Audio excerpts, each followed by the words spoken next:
गाय माता ने समस्त स्त्रियों जाति को कौन सा श्राप दिया था? और गाय माता को एक रोटी खिलाने से जीवन में कौन सा फल मिलता है? और गाय माता को एक रोटी खिलाने से कौन सा पाप नष्ट हो जाता है? दोस्तों, आप सभी लोगों का स्वागत है हमारे अपने YouTube चैनल पर। दोस्तों, हमारे हिंदू धर्म में गाय को माता कहा जाता है और कई जगहों पर गाय माता की पूजा भी की जाती है। इस ब्रह्मांड में गाय ही एक ऐसी पशु है जिसकी पूजा, आराधना और सेवा करने से गरीब व्यक्ति अमीर बन सकता है। गाय की विधिपूर्वक पूजा करने से समस्त मनोकामनाएं तुरंत पूर्ण हो जाती हैं। दोस्तों, गाय माता के पूरे शरीर में कई करोड़ों देवी देवताओं का वास होता है। इस वजह से गाय माता की पूजा करने से हमें समस्त देवी देवताओं का आशीर्वाद एक साथ प्राप्त होता है। दोस्तों, आज की वीडियो में हम आपको बताएंगे कि गाय माता को एक रोटी खिलाने से कौन सा फल मिलता है और गाय माता का वह कौन सा अंग है जिसे सिर्फ स्पर्श करने से व्यक्ति के सारे दुख दर्द दूर हो जाते हैं। और जो व्यक्ति गायों को दुख देता है, उन्हें मारता पीटता है, उसे कौन सा दंड मिलता है और किस कारण से गाय माता ने क्रोधित होकर समस्त स्त्रियों को श्राप दे दिया था, जिसको स्त्रियां आज भी सहन कर रही हैं। दोस्तों, आपका ज्यादा समय नष्ट न करते हुए वीडियो को शुरू करते हैं। दोस्तों, एक बार भगवान भोलेनाथ कैलाश पर्वत पर विराजमान थे। तभी अचानक से देवर्षि नारद जी नारायण नारायण का जाप करते हुए उनके पास आकर रुक जाते हैं और भगवान शिव जी को प्रणाम करते हैं। भगवान शिव जी देवर्षि नारद जी से कहते हैं, नारद जी, आप किस प्रयोजन से अचानक पधारे हैं? तब देवर्षि नारद जी कहते हैं, जगत के कर्ता धर्ता आप तो त्रिकालदर्शी है। आपको तो मेरे आने का उद्देश्य पता ही है कि मैं आपके पास क्यों आया हूं, लेकिन आप फिर भी यह प्रश्न कर रहे हैं। तब भगवान भोलेनाथ कहते हैं, देवर्षि नारद जी, हम आपकी दुविधा को समझते हैं। आप बिल्कुल निश्चिंत होकर हमें अपने प्रश्नों को पूछिए। हम आपको आपके प्रश्नों का उत्तर अवश्य देंगे। तब देवर्षि नारद जी कहते हैं, हे प्रभु, आज मैंने पृथ्वी लोक का भ्रमण करते हुए देखा कि कुछ लोग गौ माताओं की पूजा कर रहे थे, उन्हें रोटियां खिला रहे थे, उनकी सेवा कर रहे थे। हे प्रभु, मैं गाय को रोटी खिलाने का महत्व जानना चाहता हूं। और जो व्यक्ति गायों की सेवा करता है, उनकी पूजा करता है, उन्हें कौन सा फल मिलता है? प्रभु, गाय का वह कौन सा अंग है जिसे सिर्फ स्पर्श करने से सभी दुख दर्द दूर हो जाते हैं? वहीं दूसरी तरफ मैंने देखा कि कुछ लोग गाय माताओं पर अत्याचार कर रहे थे, उन्हें कष्ट दे रहे थे। हे प्रभु, मनुष्य इन बेजुबान जानवरों पर और गाय माताओं पर ऐसा अत्याचार क्यों करते हैं? उन्हें ऐसा करने पर कौन सा दंड मिलता है? और वह कौन सा ऐसा श्राप था जो गाय माता ने समस्त स्त्रियों को दिया था, जिसे कलयुग की समस्त स्त्रियां भोग रही हैं? मेरी यह जानने की तीव्र इच्छा हो रही है। तब भगवान शिव जी मुस्कुराते हुए देवर्षि नारद जी से कहते हैं, नारायण भक्त नारद जी, आपके ये सभी प्रश्न बहुत ही महत्वपूर्ण है और आपने इन सभी प्रश्नों को पूछकर पूरे ब्रह्मांड का उद्धार कर दिया है। लेकिन मैं आपको आपके इन प्रश्नों का उत्तर देने से पहले आपको एक अत्यंत ज्ञानवर्धक कहानी सुनाना चाहता हूं। जो भी भक्त इस कहानी को पूरा सुनता है, उसके मैं 32 अपराध माफ करता हूं। दोस्तों, भगवान शिव जी कहते हैं, देवर्षि नारद जी, किसी समय की बात है, भारत के काशी शहर में गोपाल नाम का एक धनवान सेठ रहता था। वह प्रतिदिन ईश्वर की पूजा आराधना करता था। उसके जीवन में कोई दुख दर्द नहीं था। वह सुख पूर्वक अपने जीवन का निर्वाहन कर रहा था। लेकिन कहते हैं ना कि बिना सुख और दुख का मनुष्य बिना जल के मछली के समान होता है। इसलिए मनुष्यों के जीवन में सुख के साथ दुख का आगमन होना ही चाहिए। उस सेठ के साथ भी ऐसा ही कुछ हुआ था। उसके जीवन में सिर्फ एक ही दुख था कि उसको अभी तक संतान प्राप्ति का सुख नहीं मिला था। इस वजह से वह बहुत ही दुखी रहता था। उसने अपनी पत्नी को पता नहीं कितने वैद्य और हकीमों को दिखा दिया था, लेकिन उसे संतान की प्राप्ति नहीं हो रही थी। एक दिन गोपाल अपने किसी कार्य से किसी नगर की तरफ जा रहा था। तब उसने देखा कि एक तपस्वी महात्मा जी अपनी साधना में लीन है। तब वह गोपाल महात्मा जी के पास रुक जाता है। कुछ देर ऐसे ही बैठने के बाद वे तपस्वी महात्मा अपनी आंखें खोलते हैं तो वह गोपाल नाम का सेठ उस महात्मा जी से कहता है, विप्र, मैं अपने जीवन से बहुत ही परेशान हूं। कृपया आप मुझे इस कष्ट से निजात पाने का रास्ता बताइए। तब वह महात्मा जी गोपाल नाम के सेठ से कहते हैं, हे मानव, तुझे किस बात का कष्ट है? तू तो बहुत ही धनवान लग रहा है, लगता नहीं है कि तुझे कोई कष्ट भी होगा। फिर वह गोपाल नाम का सेठ बड़े ही दुखी भाव से कहता है, हे त्रिकालदर्शी, मेरे जीवन में केवल एक ही दुख है, और वह यह है कि मेरे विवाह को कई वर्ष हो चुके हैं, लेकिन अभी तक मुझे संतान की प्राप्ति नहीं हुई है। हे विप्र, कृपया आप मुझे यह बताने का कष्ट करें कि मुझे संतान की प्राप्ति क्यों नहीं हो रही है, और आप कृपया करके मुझे संतान प्राप्ति का उपाय भी बताएं, जिसे करने के बाद मुझे संतान का सुख मिल सके। तब वे महात्मा जी अपने अंतर्मन की शक्ति से उस गोपाल नाम के सेठ के जीवन में घटित सभी घटनाओं को देख लेते हैं और क्रोध में उस सेठ से कहते हैं, अरे मूर्ख मानव, तूने घोर पाप किया है, और वह यह है कि याद है ना, तुझे तू जब किसी नगर को जा रहा था, तब एक वृक्ष के पास एक गाय अपने बछड़े के पास भूख प्यास से तड़प रही थी। तब तू न तो उस गाय को भोजन करवाया और न ही तूने उस गाय को प्रणाम किया था। उस गाय ने तो सहायता भी मांगी थी, लेकिन तूने उस दिन उस गाय माता की पुकार को सुनकर भी नजरअंदाज कर दिया था, और तेरी इसी उद्दंडता को देखकर उस गाय ने तुझे संतान न होने का श्राप दे दिया था। जो भी व्यक्ति गाय माताओं को कष्ट में देखकर उनकी सहायता नहीं करता है, उस व्यक्ति को घोर पाप लगता है। दोस्तों, भगवान शिव जी देवर्षि नारद जी से कहते हैं, हे देवर्षि नारद जी, इस प्रकार से उस महात्मा जी ने गोपाल नाम के सेठ को उसके पापों के बारे में बता दिया। तब वह सेठ रोते हुए कहता है, हे राम, मुझसे इतना बड़ा पाप कैसे हो गया? मुझे अपने आप से घृणा हो रही है। मेरी वजह से एक गाय और उसके बछड़े को दुख सहना पड़ा। फिर वह गोपाल नाम का सेठ उस महात्मा जी से कहता है, हे गुरुदेव, मैं अपने इस पाप को सुधारना चाहता हूं। मैं जानता हूं कि मेरा अपराध क्षमा योग्य नहीं है, लेकिन फिर भी मैं अपनी इस अपराध का प्रायश्चित करना चाहता हूं। कृपया करके आप मुझे इसका कोई उपाय बताएं, जिससे करने के बाद मुझे मेरे पापों से मुक्ति मिल सके। फिर वह महात्मा जी उस गोपाल नाम के सेठ से कहते हैं, हे गोपाल, तुम दुखी मत हो।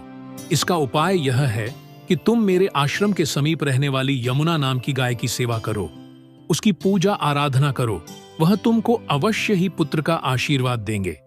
फिर वे महात्मा जी उस गोपाल नाम के सेठ को एक मंत्र जाप करने के लिए कहा, और तुमको इस मंत्र का जाप करना है, अति आवश्यक है। अगर पहली ही बार मंत्र का जाप करने से वह यमुना नाम की गाय तुम्हारे पास आ जाती है, तो तुम्हें पुत्र की प्राप्ति अवश्य होगी, और अगर वह गाय किसी वजह से तुम्हारे पास नहीं आती, तो जरूर तुझसे पृथ्वी की सारी गाय माताएं रुष्ट हो गई हैं।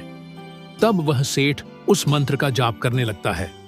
उसके पहली बार ही मंत्र का जाप करते ही वह यमुना नाम की गाय उस आश्रम में गोपाल नाम के सेठ के पास आने लगती है। उस गाय को आता देखकर वे महात्मा जी बोले, हे मान्यवर गोपाल, देख, तेरे केवल एक बार ही मंत्र का जाप करने से यह यमुना गाय स्वयं चलकर तुम्हारे पास आ रही है। तू बहुत ही भाग्यशाली है। गाय निश्चित ही तेरे सभी दुखों को दूर कर देगी। तो इस यमुना नाम की गाय को वन में चराकर इसकी सेवा करना, जंगल में रहने वाले हिंसक पशुओं से इसकी रक्षा करना, और अपनी पत्नी से भी कह देना कि वह भी इस यमुना नाम की गाय की सेवा करें, इसकी पूजा आराधना करें, जिससे प्रसन्न होकर यह गाय तुझे संतान प्राप्ति का आशीर्वाद प्रदान करे। फिर वह गोपाल नाम का सेठ उस महात्मा जी को प्रणाम करके उस यमुना नाम की गाय को अपने साथ अपने घर ले जाता है और अपनी पत्नी से कहता है, हे भाग्यवान, हमें संतान के लिए इस यमुना नाम की गाय की सेवा करनी है। दोस्तों, भगवान शिव जी कहते हैं, हे देवर्षि नारद जी, उसके दूसरे दिन की सुबह होते ही उस गोपाल नाम के सेठ की पत्नी उस गाय की पूजा करती है, उसे कुछ रोटियां खिलाती है। फिर वह सेठ उस गाय को चराने के लिए वन में लेकर चला जाता है, और उस वन में पहुंचकर वह सेठ उस गाय को हरी हरी घास खिलाने लगता है। और जब वह गाय किसी वृक्ष के नीचे विश्राम करने के लिए बैठती है, तो वह सेठ भी उसके साथ बैठ जाता है और विश्राम करने लगता है। फिर वह गोपाल नाम का सेठ उस गाय के शरीर पर बैठी हुई मच्छर मक्खियों को हटाने लगता है और अपने हाथों से उसके मस्तक को सहलाने लगता है। इस प्रकार से उस सेठ को उस गाय की सेवा करते हुए जब शाम हो जाती है तो गोपाल उस गाय के साथ अपने घर लौट आता है। घर पहुंचते ही वह गाय जब अपने खुरों से धूल उड़ाती है तो गोपाल का शरीर पवित्र हो जाता है और उसके सभी पाप नष्ट हो जाते हैं। फिर गोपाल की पत्नी उसकी विधि पूर्वक पूजा आराधना करती है और उसके चरणों में कई बार मस्तक झुका आती है। फिर उस यमुना नाम की गाय की प्रदक्षिणा करती है और हाथ जोड़कर वह उसके आगे खड़ी हो जाती है। फिर वह गाय उस गोपाल नाम के सेठ की पत्नी की पूजा को स्वीकार कर लेती है और गोपाल की पत्नी पर अपनी दृष्टि डालकर उसके सभी दोष समाप्त कर देती है। गाय की दृष्टि पड़ते ही उस सेठ की पत्नी पवित्र हो जाती है। इस प्रकार से उस गोपाल नाम के सेठ को उस यमुना नाम की गाय की सेवा करते हुए 28 दिन बीत जाते हैं। फिर 30वें दिन जब गोपाल उस गाय को लेकर वन में चला जाता है और उस वन में पहुंचकर वह गाय घने वन के बीच में चली जाती है, जहां पर कई सारे पेड़ पौधे, झाड़ियां और बड़ी बड़ी घास थी। वह गाय एक झाड़ी के पीछे छिपकर घास चरने लगती है। इतने में ही एक शेर पीछे से आकर उस यमुना नाम की गाय को बलपूर्वक दबोच लेता है। गोपाल को शेर के आने की आहट तक नहीं होती है। उस शेर के कसकर दबोचे होने के कारण वह यमुना नाम की गाय दर्द भरे स्वर में जोर से बोलने लगती है कि सेठ मेरी रक्षा करो, सेठ मेरी रक्षा करो। और जैसे ही गोपाल उस गाय की आवाज सुनता है वैसे ही वह दौड़ता हुआ उस गाय के पास पहुंच जाता है और वह देखता है कि एक खूंखार शेर ने यमुना को बलपूर्वक दबोच रखा है। इस वजह से उस गाय के आंखों से आंसुओं की धारा बह रही है। तो गोपाल बहुत ही दुखी हो जाता है और एक हाथ में डंडा उठा लेता है। दोस्तों, भगवान शिव जी कहते हैं, देवर्षि नारद जी जब गोपाल डंडा उठाता है उस समय वह उस शेर की तरफ नहीं देख रहा होता है, लेकिन उसी समय जब वह उस शेर की तरफ देखता है तो उस शेर की दृष्टि पड़ते ही गोपाल का शरीर कांपने लगता है। उसकी सारी शक्ति क्षीण हो जाती है। फिर वह शेर गोपाल से ऊंची आवाज में कहने लगता है, हे सेठ, मेरे ऊपर प्रहार करना तुम्हारे बस की बात नहीं है, क्योंकि भगवान शिव मेरी ही पीठ पर पैर रखकर नंदी पर बैठते हैं। इसीलिए तुम मुझे मारने की चेष्टा मत करो और यहां से लौट जाओ। शायद ईश्वर ने मुझे इस गाय को भोजन के रूप में भेंट किया है, इसीलिए तुम मुझे परेशान मत करो। तुम अपनी जान बचाकर तुरंत यहां से निकल जाओ। फिर गोपाल शेर से कहता है, शेर राजा, कृपया आप इस गाय को ना मारें। यह गाय एक बहुत ही तपस्वी महात्मा जी ने मुझे मेरे सभी मनोरथों को पूर्ण करने के लिए दी है। कृपया आप उसकी हत्या न करें, क्योंकि इसकी हत्या करने पर महापाप लगेगा और इसका एक छोटा बछड़े भी है जो घर पर इसका इंतजार कर रहा है। महात्मा जी ने मुझे इस गाय की रक्षा और सेवा करने का आदेश दिया है। मैं इस गाय को मरने के लिए छोड़कर नहीं जा सकता।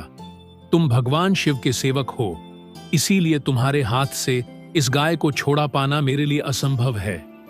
इसीलिए हे शेर राजा, मेरी आपसे विनती है कि आप इस गाय को छोड़ दीजिए। इसके बदले में मैं आपको अपना पूरा शरीर समर्पित करता हूं। आप मुझे खाकर अपनी भूख शांत कर लीजिए और इससे उन महात्मा जी के आदेश का पालन भी हो जाएगा। मेरे द्वारा गाय की रक्षा भी हो जाएगी। साथ ही साथ गाय माता की रक्षा के लिए प्राण त्यागने से मुझे स्वर्ग की प्राप्ति हो जाएगी। इतना कहकर गोपाल उस शेर के सामने हाथ जोड़कर और आंखें बंद करके बैठ जाता है। फिर अचानक से गोपाल के कानों में एक स्वर सुनाई देने लगता है कि हे पुत्र, उठो, मैं तुम्हारी सेवा से ही प्रसन्न हूं। यह सुनकर गोपाल उठकर खड़ा हो जाता है और वह अपने सामने उस गाय को देखता है और मन में सोचते हुए कहता है, शेर कहीं दिखाई नहीं दे रहा है जिसने आपको बलपूर्वक दबोच रखा था। दोस्तों, भगवान शिव जी कहते हैं, हे देवर्षि नारद जी, तब वह यमुना नाम की गाय गोपाल से कहने लगता है, हे पुत्र, मैंने ही अपनी माया से शेर का रूप धारण कर लिया था। मैं तुम्हारी परीक्षा लेना चाहती थी।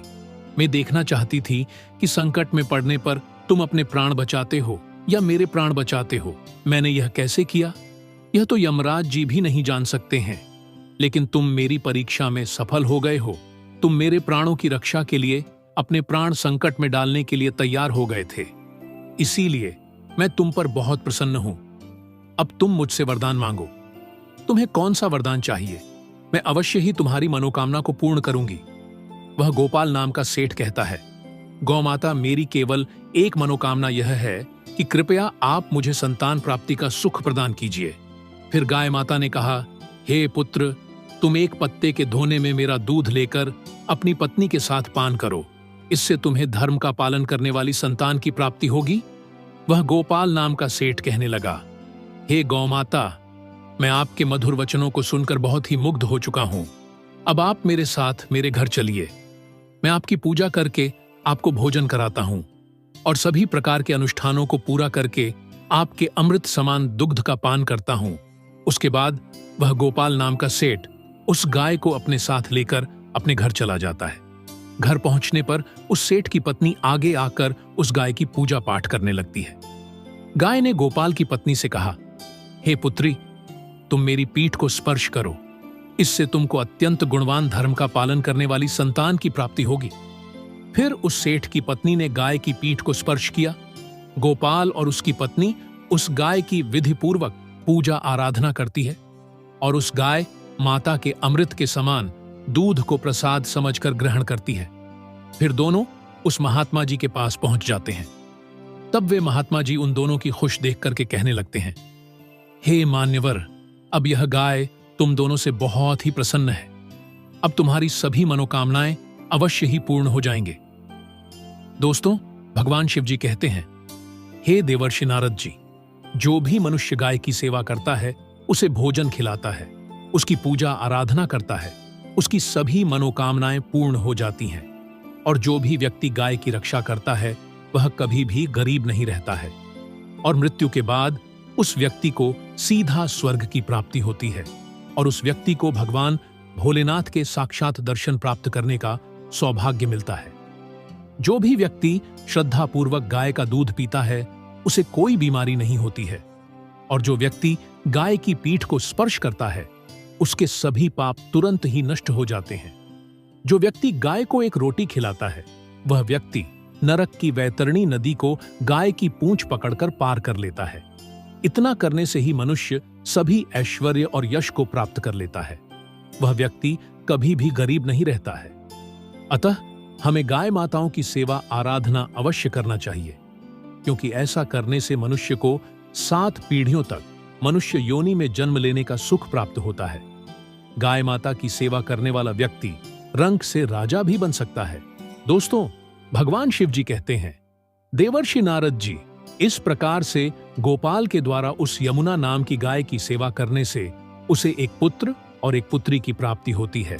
दोस्तों, भगवान शिव जी कहते हैं, हे देवर्षि नारद जी, आपके पहले प्रश्न का उत्तर मिल गया होगा और आपका दूसरा प्रश्न यह था कि जो व्यक्ति गायों को मारता पीटता है, उन्हें कौन सा दंड मिलता है। तो मैं आपको बता दूं कि उन व्यक्तियों को ऐसा करने पर सीधा नरक की प्राप्ति होती है और ऐसे व्यक्तियों को नरक के देवता यमराज जी कई वर्षों तक खौलते हुए तेल के घड़े में पकाते हैं। दोस्तों, भगवान शिव जी नारद जी से कहते हैं, देवर्षि नारद जी, अब तो आपको आपके प्रश्नों के उत्तर मिल ही गए होंगे। तब देवर्षि नारद जी कहते हैं, हे प्रभु, आपने मुझे मेरे प्रश्न का उत्तर नहीं दिया है कि गाय माता ने समस्त स्त्रियों को वह कौन सा श्राप दिया था जिसे आज भी स्त्रियां भोग रही हैं। फिर देवर्षि नारद जी की बातों को सुनकर भगवान शिव जी कहते हैं, हे देवर्षि नारद जी, आपको आपके इस प्रश्न का उत्तर जानने के लिए एक और ज्ञानवर्धक कहानी सुनना होगा। तब देवर्षि नारद जी कहते हैं, हे प्रभु, आप उस कहानी को सुनाना प्रारंभ करें। मैं आपको विश्वास दिलाता हूं कि मैं इस कहानी को शुरू से लेकर अंत तक पूरा अवश्य सुनूंगा। दोस्तों, भगवान शिव जी कहते हैं, एक समय की बात है, किसी नगर में रामू नाम का एक ब्राह्मण रहता था। उसने अपने घर में गाय को पाल रखा था। वह गाय उसे प्रतिदिन ढेर सारा दूध देती थी, जिसे बेचकर वह अपनी आजीविका चलाता था। उस गाय का दूध बहुत ही अच्छा होने के कारण उसे बहुत मुनाफा भी हो रहा था। इसीलिए वह उस गाय को प्रतिदिन वन में चराने के लिए ले जाता था और शाम होने से पहले उस गाय को घर ले आता था। ऐसे ही कई दिन गुजर जाते हैं, लेकिन एक दिन ऐसा आता है जब वह गाय दूध देना बिल्कुल बंद कर देती है, जिसके कारण रामू को भारी नुकसान का सामना करना पड़ जाता है। एक दिन शाम उस गाय से परेशान होकर उस गाय को घर से निकाल देता है और जब वह गाय रामू के घर में घुसने लगती है, वैसे ही उस गाय को डंडों से पीटने लगता है, जिससे वह गाय बहुत ही दुखी रहने लगी थी और वह अपने मालिक को छोड़ना नहीं चाहती थी। उसका मालिक ही उसे अपने घर में नहीं रखना चाहता था। इस वजह से वह गाय रामू के घर में जाना छोड़ देती है और वह एक वन में जाकर रहने लगती है। उस वन में चारों तरफ हरी हरी घास थी, जिसे खाकर वह गाय अपना पेट भर लेती थी और एक पेड़ के नीचे बैठकर रात गुजार लेती थी। ऐसे ही कई महीने गुजर जाते हैं, लेकिन एक दिन जब वह गर्भवती हो जाती है तो उसे बहुत ही कठिनाइयों का सामना करना पड़ जाता है। किंतु वह किसी तरह से कष्टों को सहती हुई अपने जीवन यापन करने लगती है। उसी के समीप में एक नगर पड़ता था। उस नगर में एक किसान रहता था। उसकी पत्नी बहुत ही लालची स्वभाव की थी। उसके लालची स्वभाव से वह किसान भी बहुत ही परेशान रहता था। दोस्तों, भगवान शिव जी कहते हैं, हे देवर्षि नारद जी, एक दिन जब उस गाय को गर्भवती के 9 महीने बीत जाते हैं, तब अचानक से उसे तीव्र पीड़ा शुरू हो जाती है और वह उस पीड़ा को सहन नहीं कर पाती है। लेकिन किसी तरह से वह उस पीड़ा को सहन कर लेती है और वह गाय एक सुंदर से बछड़े को जन्म दे देती है। उस बछड़े को जन्म देने के बाद वह बछड़ा बहुत ही ज्यादा गंदा हो जाता है, क्योंकि उस गाय ने गलती से अपने बछड़े को कीचड़ में जन्म दे दिया था और वह गाय अपने बछड़े को हिंसक जंतुओं से बचाने के लिए उसे अपनी पीठ पर रखने का प्रयास करने लगती है। लेकिन वह ऐसा करने में बार बार असफल हो रही थी, जिससे वह गाय बहुत ही दुखी हो गई थी। तभी अचानक से किसान की पत्नी किसी कार्य के लिए उस वन में पहुंच जाती है, जहां पर वह गाय अपने बछड़े को हिंसक जंतुओं से बचाने के लिए उस बछड़े को अपनी पीठ पर रखने की कोशिश कर रही थी। जब किसान की पत्नी ने देखा कि उस गाय ने एक बछड़े को जन्म दिया है और उसके आसपास कोई भी नहीं है, तो किसान की पत्नी के मन में लालच जाग उठता है और वह अपने मन में सोचने लगती है कि चलो, मैं इस गाय को अपने घर ले चलती हूं। यह मुझे ढेर सारा दूध देगी, जिससे मैं बहुत सारा धन इकट्ठा कर लूंगी। ऐसा सोचकर जैसे ही वह महिला गाय की ओर जाने लगती है, तब उस गाय ने देखा कि उसके पास एक सुंदर सी स्त्री तीव्र गति में चलती हुई आ रही है। उस गाय ने उस किसान की पत्नी से कहा कि स्त्री, आप कृपया मेरे इस बच्चे को मेरी पीठ पर रख दो, क्योंकि यह अभी बहुत ही छोटा है और 9 महीने बाद चलने लगेगा।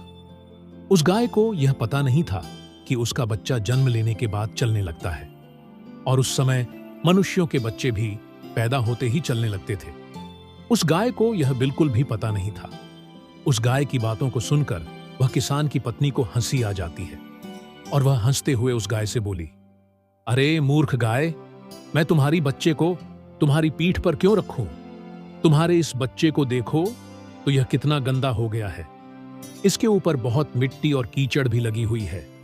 अगर मैं इसे तुम्हारी पीठ पर रखूंगी तो मेरी इतनी सुंदर सारी गंदी हो जाएगी।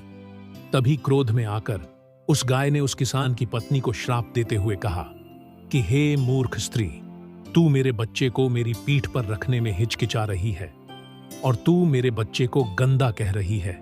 जा, मैं आज से समस्त स्त्रियों को यह श्राप देती हूं कि अब मनुष्यों के बच्चे भी मेरे बच्चे की ही तरह पूरे 9 महीने बाद चलेंगे और जितने भी पशु पक्षी हैं, उनके बच्चे पैदा होते ही चलने लगेंगे।